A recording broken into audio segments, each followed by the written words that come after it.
Xin chào các bạn.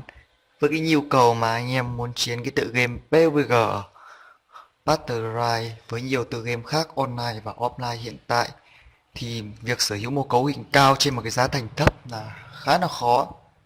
Thì hôm nay mình sẽ đi ra bộ máy tính chỉ với 4 triệu mà anh em thể chiến được hết tất cả các tựa game ở thời điểm hiện tại. Mà setting là nói chung là nó chiến được hết tất cả các tựa game ở thời điểm hiện tại ở setting từ trung bình cho tới cao và từ tới trung bình cho tới thấp thôi. Chứ nó không thể là max setting hết tất cả tựa game được. Thì ở đây thì mình sẽ chọn CPU. Mình chọn CPU trước thì là CPU thì mình chọn là con i5 3570 với giá là 1 triệu 2 hàng cú. Anh em có thể lên chợ máy tính để có thể mua hoặc có thể đăng những cái bài lên chợ máy tính để mua. Hoặc anh em tìm những nơi uy tín để mua, có bảo hành thì càng tốt nhé. Thì cái con i5 3570 này thì nó hỗ trợ bút RAM max là 1600 nên rất dễ cho băng thông, thì tốt nhất là anh em cũng có thể chạy dual channel hoặc single channel cũng được. Thì cái này nó cũng không khác biệt là mấy, khác biệt thì nó chỉ khác biệt ở card VGA onboard thôi, nhưng mà ở Intel thì card VGA onboard của họ là quá là yếu.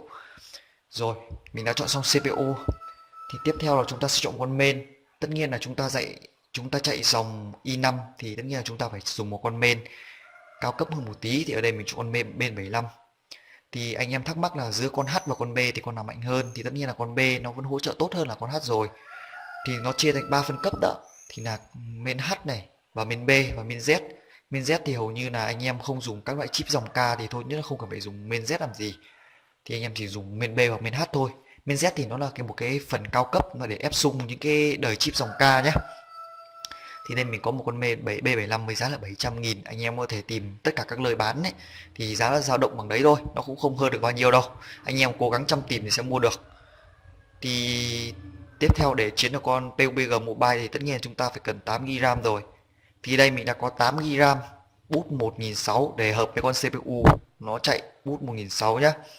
Thì con RAM này thì mình mua 700.000 vì RAM DDR3 vẫn rẻ hơn RAM DDR4 nhá. Thì lên thế mình mới build mấy cái đời này thì mấy cái tiền khác nó rẻ hơn. Thực ra bút RAM này nó cũng không ảnh hưởng nhiều đến cái việc chơi game của anh em đâu. Anh em phải chơi xem mấy cái bài test ấy thì là cái bút RAM thì nó cũng không ảnh hưởng quá nhiều, chắc là nó ảnh hưởng 2-3 FPS thì nó cũng không ảnh hưởng gì mấy.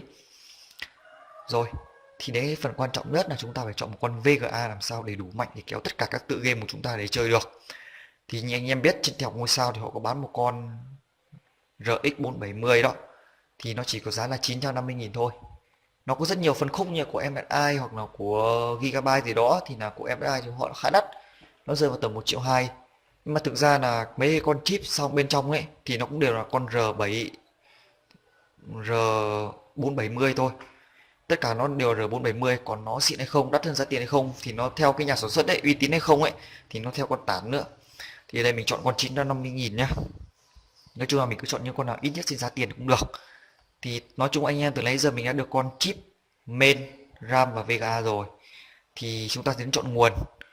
Thì để chạy được con VGA R7 R470 này thì anh em cần phải một con nguồn từ 450W trở lên, càng thừa càng tốt, càng thừa càng tốt. Khi mà thừa ấy thì là